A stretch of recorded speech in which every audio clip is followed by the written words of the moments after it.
আসসালামু আলাইকুম রহমতুল্লাহি তাআলা বারাকাতুহু।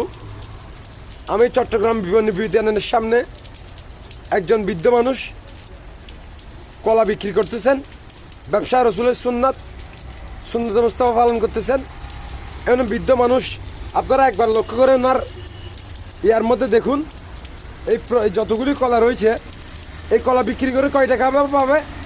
এই সব টাকা দেখে যেগুলি টাকা, যে টাকা দামের মনে করে কলা, এগুলো অনেক মানুষের যারা ধনী মানুষ তাদের পরিবারের এক বেলার খাবারেই চলে যায়। একবার চিন্তা করে দেখুন, বীজে একেবারে ইয়া হয়ে আছে। সেটা আপনার দেশের বাড়ি কোথায়? গাইবান্ধা।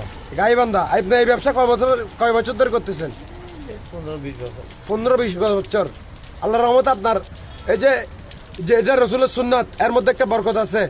তো আপনার এর মধ্যে বরকত আপনি কতটুকু পাচ্ছেন? আপনি আল্লাহর রহমতে আল্লাহ আমাকে এই যা ব্যবসা করি, সংসার পোলামাই এনে চলি, এই আল্লাহ চলায় ইনশাল্লাহ। মানে আল্লাহর রহমতে ইনশাল্লাহ ভালোই বরকত হচ্ছে।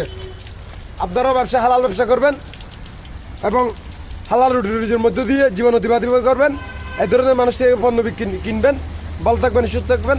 আসসালামু আলাইকুম রহমতুল্লাহি তাআলা বারাকাতুহু।